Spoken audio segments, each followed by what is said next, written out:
Hey guys, welcome to our channel Tech Orbit. Here's an entertaining small disengage to wrap your little brain around. Right presently, when you're looking at modern phones, 5G is all over. You'll be able to barely dodge it. And however, now that you discover yourself holding one of those new 5G capable gadgets, you'll rapidly be confronted with a competing reality. Out within the real world, when it comes to genuine utilization and accessibility, 5G is essentially nowhere. The unsensational, hype-free truth is that no one truly knows for beyond any doubt what the other few a long time will hold and how 5G will or won't create. So anybody who says they do is blowing an entirety lot of nonsense into your inquisitively hot head gaps. What we will say, even though, is that accepting right presently that 5G is going to be an essential advantage inside the likely life expectancy of your next versatile gadget is making a huge jump. One that right now the present accessible information doesn't back. And accepting that the particular sort of 5G in your other phone is going to be the one that is considered to be the future from the present situation is each bit as uncertain. So let's see it from a coherent viewpoint, might we? No matter what kind of phone you're considering getting. Next, there are many strong focuses worth keeping in mind to adjust out all the heavy-duty 5G-friendly showcasing that will be pushed into your confrontation over these following for a long time. We think that 5G will not be as famous as expected and might lead to a lot of dissatisfaction. You can't have a conversation around 5G without giving yourself genuine cerebral pain.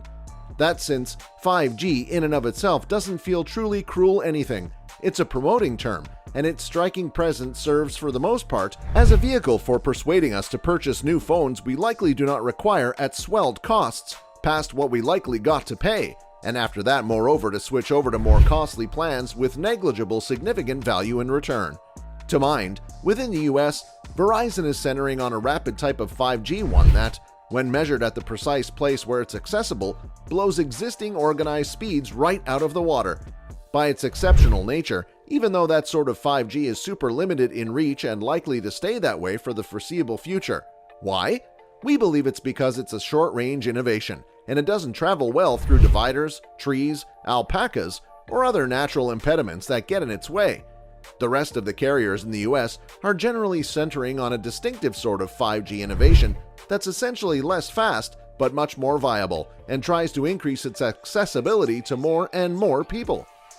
The availability of 5G is minimal despite buying 5G phones. Without any doubt, 5G will be built out tower by tower over the United States, but presently it's not available everywhere. Here's what CNET composed in June around connectivity. On accessibility, T-Mobile clients were associated with its 5G organization 22.5% of the time, over twice the rate of AT&T, 10.3%, and about twofold Sprint, 14.1%. Verizon, whose millimeter wave organization doesn't right now amplify past certain pieces in 35 cities, had clients associated with its 5G organized fairly 0.4% of the time, according to OpenSignal. That's a best case of 22% of the time, meaning that 4 out of 5 calls made utilizing the supplier with the most elevated rate of 5G associations cannot utilize 5G. The speed of 5G might be a reason for extreme disappointment. Various investigations keep coming to the same conclusion that the sort of 5G you're most likely to come across in real day-to-day life right presently is likely to be negligibly speedier than the 4G you're utilized to, at best, and very conceivably a significant bit slower at times. As the Washington Post put it, over most of America in 2020, a 5G phone was useless and had no specific advantage. The great people at PC Mag said in their exhaustive testing of portable systems over the country that they concede it. They bought into the 5G build carriers, phone creators, and chip producers alike, and all of them have been offering 5G as speedier and more capable than 4G with lower idleness. So they were apparently stunned to see that their AT&T 5G range, mainly, was slower than the 4G range on the same arrangement. In expansion to the speed, the component is the unwavering quality figure. When a 5G phone isn't getting a great 5G flag, something that's bound to happen reasonably immediately in the present situation, it drops itself down to 4G. This leads to download speeds that can be as much as half of what a traditional 4G association would provide you, concurring with the overall findings. David Ruddock informed the world that 5G had made his phone more torment and irritating. Ruddock informs everyone that over various 5G phones, he's had one steady string, which is an enormous nuisance and dissatisfaction. His involvement with 5G has been such that it's extraordinarily more awful than our existing 4G systems.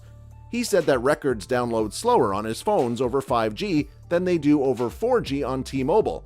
Idleness can be completely strange as well, with pings over 200 milliseconds at times, which is 400% more awful than what he ordinarily found on 4G, and that's being a traditionalist. On AT&T, 5G information is ordinarily no quicker than 4G, accepting it works at all.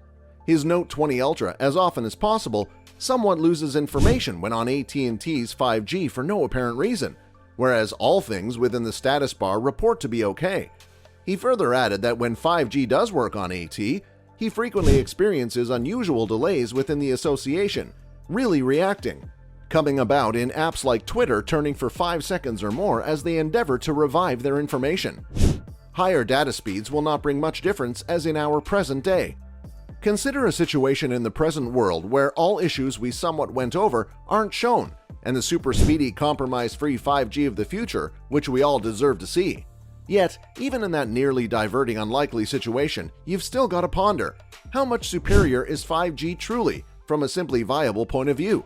Not within the speed tests and the benchmarks, but in your real-world, day-to-day involvement based on the sort of stuff you regularly do on your phone.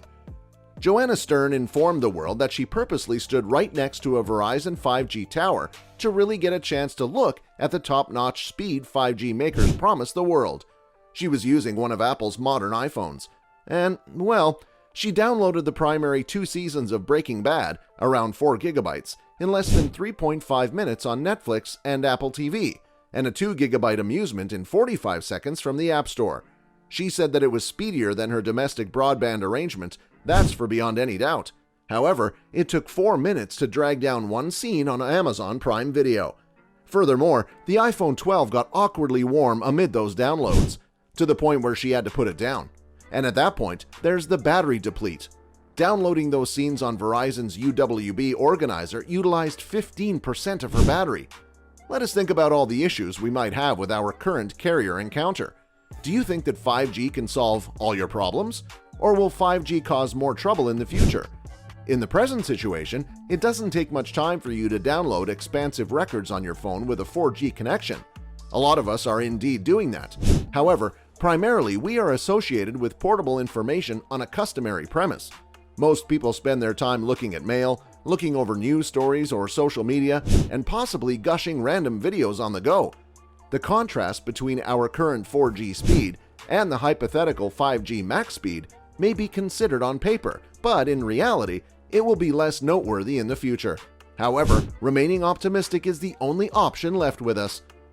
5G is here to cause more trouble than anticipated.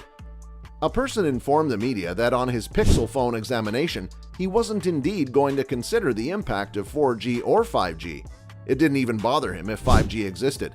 Don't you think that was smart on his part? Because presently, 5G is not even available properly in the masses, and if you buy a 5G phone now, you definitely have to pay more for something that isn't even there yet. And that's why he had no wavering with suggesting the non-5G Pixel 4a for most individuals at this point. So is that a short-sighted proposal? Is going with a 5G phone presently speculation within the future, despite the reality that its 5G component is of poor esteem nowadays? So, the final conclusion is that buying a 5G phone in today's situation might not be a wise decision, because it will make you spend a fortune and you won't be able to enjoy the facility happily. That's all with the video. I hope you enjoyed watching it. Let us know in the comments section about your views on this matter. Do you own a 5G cell phone yet? If yes, are you enjoying it? We are keen to know it all. Until the next video, stay tuned and subscribe for more.